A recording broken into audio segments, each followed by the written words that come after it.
الحمد للہ رب العالمین والعاقبۃ للمتقین والصلاة والسلام علی افضل الانبیاء والمرسلین ونحن علی ذلک لمن الشاہدین والشاکرین اما بعد فاعوذ باللہ من الشیطان الرجیم بسم اللہ الرحمن الرحیم ونحن اقرب الیہ منکم ولکن لا تبصرون صدق اللہ العظیم وبلغنا علی رسولہ النبی الکریم الامین الرؤوف الرحیم۔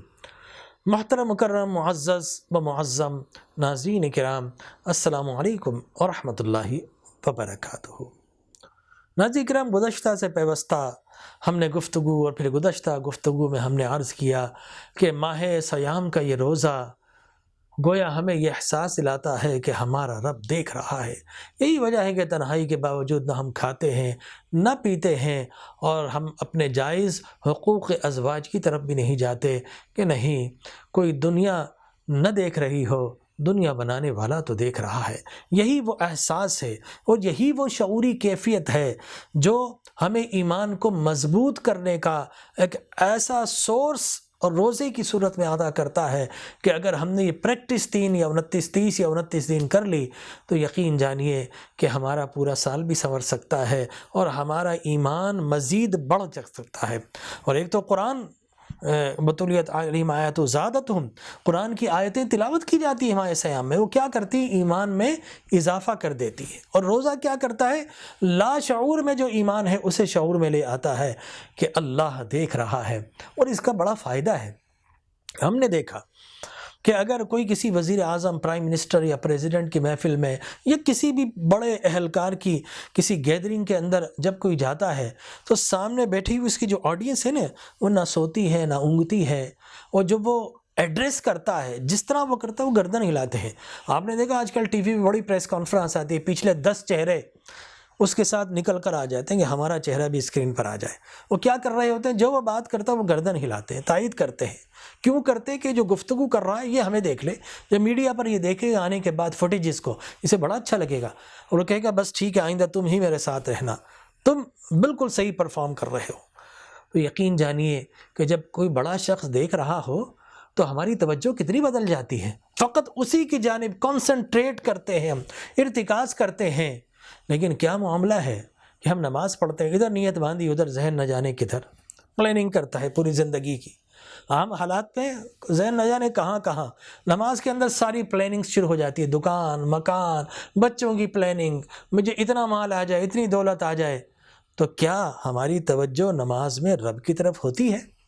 یہ ایک بڑا سوال ہے، چھپتا ہوا سوال ہے بالکل، لیکن ہے ایسا کہ اگر اس کا جواب اگر پازیٹیو مل جائے تو مبارکباد، اگر نہیں ملا تو یقینی طور پر تلاش کیجئے۔ اور اس کی بہترین صورت کیا ہے؟ اس کی بہترین صورت یہ ہے، اس کا جو کرائیٹیریا ہے، جو اس کا معیار ہے، اسٹینڈرڈ ہے، وہ رب نے بتایا کہ ان تعبد اللہ کأنک تراہ فإن لم تکن تراہ فإنہ یراک، کہ اے نماز پڑھنے والے جب نماز پڑھے تو اس طرح نماز پڑھ گویا تو اپنے رب کو دیکھ رہا ہے۔ لیکن کوتاہی بصیرت سے اور کمی بصارت سے تو اپنے رب کو نہیں دیکھ سکتا، وہ انسین ہے، کوئی نہیں دیکھ سکتا۔ کوشش کر دیکھنے کی، لیکن اگر وہ نہ دکھائی دے تو یقینی طور پر تیرا یہ تو ایمان ہونا چاہیے کہ تیرا رب تجھے دیکھ رہا ہے۔ اور رب دیکھ رہا ہے تو لوگوں کی انٹینشن کتنی ہو جاتی کہ سب فلاں پرائم منسٹر ہے، بالکل چاق و چوبند ہو کر سوٹڈ بوٹڈ فارمل طریقے سے اس کی جانب انٹینشن ہوتے ہیں، کس لیے کہ وہ ہمیں دیکھ لے کہ صاحب یہ کتنی توجہ کے ساتھ اس کی بات سن بھی رہا ہے اور تائید بھی کر رہا ہے۔ اگر یہی احساس ہمیں رب کی طرف ہو جائے کہ ہمارا رب ہمیں دیکھ رہا ہے، ادھر نیت باندھی اور آپ کا ایمان شعور میں آ گیا کہ میں نیت باندھ لی، میرا رب مجھے دیکھ رہا ہے کہ میرا بندہ کس طرح قیام کر رہا ہے۔ ہاتھ تو باندھ لیے، کیا اس نے ذہن کو باندھا؟ اس نے زبان کو باندھ لیا، قرآن کے علاوہ کچھ نہیں پڑھ رہا، عربی تسبیحات کے علاوہ کچھ نہیں اس کی زبان پر، لیکن کیا ذہن باندھ لیا؟ اس کی توجہ اس نے باندھ لی میری جانب؟ یقین جانیے اگر یہ ایمان ہو جائے نماز پڑھتے ہوئے کہ میرا رب دیکھ رہا ہے، تو آپ قیام بھی آپ کا سدھر جائے، سنور جائے، آپ کا رکوع بھی سج جائے اور آپ کے سجدے بھی معراج بن جائے۔ کتنا خشوع و خضوع آئے گا نماز کا۔ تو یہ جو روزہ ہمیں احساس دلاتا ہے کہ رب دیکھ رہا ہے، تو یقین جانیے یہ ایمان کا ایسا خشوع و خضوع ملتا ہے کہ ہر عبادت فقط اسی کی رضا کے لیے ہوتی ہے۔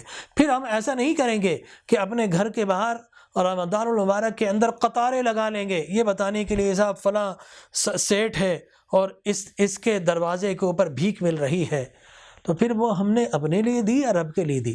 رب کے لیے دیں گے تو چھپا کر دیں گے، کیوں کہ میں جس کے لیے دے رہا ہوں وہ دیکھ رہا ہے، زمانے کو کیا دکھانا۔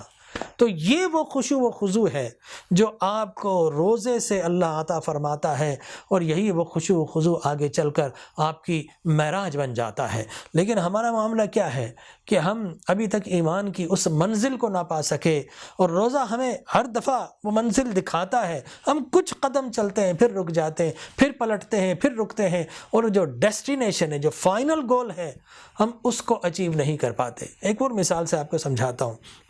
ایک شخص ہے، بہت دور کا سفر طے کر کے آیا، تھک گیا، اپنے میزبان کے پاس آتا ہے اور کہتا ہے کہ بس مجھے کچھ نہیں چاہیے، میں کئی دن سے نیند نہیں لے سکا، آرام نہیں کر سکا، میں سونا چاہتا ہوں۔ کہتا کھانا کھائیے یہ کیجیے، نہیں وہ اٹھنے کے بعد کھاؤں گا، ابھی تو بس نیند سے اتنا زیادہ میں بوجھل ہو چکا ہوں کہ بس مجھے بستر پر سونے دو۔ وہ بستر لگا کر اسے سلا دیتا ہے، لٹا دیتا کہ سو جاؤ آرام سے، کوئی مسئلہ نہیں ہے۔ لیکن یار اس کمرے کے اندر ایک مسئلہ ہے، کہیں سے کوئی سانپ کبھی کبھی نکل کر آ جاتا ہے، لیکن آپ سو جاؤ، کبھی کبھی نکلتا ہے۔ اب کیا معاملہ ہوگا؟ وہ کئی دنوں کا تھکا ہوا، نیند سے آنکھیں بوجھل، لیکن ایک خوف آ گیا کہ سانپ آ سکتا ہے، صاحب اس کی نیند اڑ گئی، سوتا ہے پھر اٹھ جاتا کہیں سانپ تو نہیں آ گیا۔ تو سانپ کے آنے دھوکے نے جو اتفاقیہ طور پر ہے نیند اڑا دی۔ لیکن کیا معاملہ ہے ہمارے ساتھ؟ اللہ تبارک و تعالیٰ کہتا ہے فجر میں آ جاؤ، اور ہم گہری نیند سو رہے ہوتے ہیں۔ تو مان لیجئے کہ ہمارا ابھی ایمان اس مقام پر نہ آ سکا کہ جتنا خوف ہمیں سانپ کے آنے سے شائبہ ہے، اس کے آنے سے خوف ہے، اتنا کیا ہمارا ایمان رب پر بھی نہیں ہے ناظرین کرام، یقیناً ہے، لیکن وہ لا شعور میں ہے۔ شعور میں لے کر آئیں، اور جب شعور میں آ جائے گا تو پھر آپ رات کو فجر آئے گی تو بستر پر سوتے ہوئے نہیں نظر آئیں گے، بلکہ مصلوں کو آباد کرتے ہوئے نظر آئیں گے، اپنی پیشانیاں بارگاہ بے نیاز میں جھکاتے ہوئے نظر آئیں گے، پھر لوگوں کے حقوق دیتے ہوئے نظر آئیں گے، پھر اپنے آپ کو ری شیپ کرتے ہوئے آئیں گے۔ تو یہی ماہ رمضان ہے جو ہمیں ری شیپ ہونے کے لیے، ری تھنک کرنے کے لیے موقع دیتا ہے، جو ہمیں انلائٹنڈ ہونے کا موقع دے رہا ہے، جو ہمیں فوکسڈ ہونے کا موقع دے رہا ہے، جو ہمیں اس دنیا اور دنیا بنانے والے کے درمیان جو تمیز ہے وہ دے رہا ہے، کہ یہ نہ ہو کہ دنیا کے پیچھے سرپٹ دوڑو۔ دنیا کی مثال تو سائے کی طرف ہے، سائے کی طرح ہے، آپ سائے کو دیکھیں اس کی طرف دوڑے تو سایہ آپ سے آگے دوڑے گا، آپ اور تیز ہو تو سایہ اور تیز ہو جائے گا، لیکن پلٹ کر چل پڑے تو اب منظر ہی کہ آپ آگے چل رہے ہیں، سایہ آپ کے پیچھے پیچھے چل رہے ہیں۔ تو یقین جانیے دنیا کو اگر آپ نے دوڑے تو دنیا نہیں ملے گی، ہاں دنیا سے کچھ دیر کے لیے منہ موڑ کر رب کی طرف کر لیجئے، یقین جانیے دنیا بنانے والا مل گیا تو دنیا بھی اللہ عطا فرما دے گا۔ دعا کیجیے اللہ تبارک و تعالی ماہ صیام کے اس پیغام کو ہمیں سمجھ کر عمل کرنے کی توفیق عطا فرمائے، اور اللہ ہماری زندگیوں کو روشن فرمائے، آمین۔ وآخر دعوایا ان الحمد للہ رب العالمین۔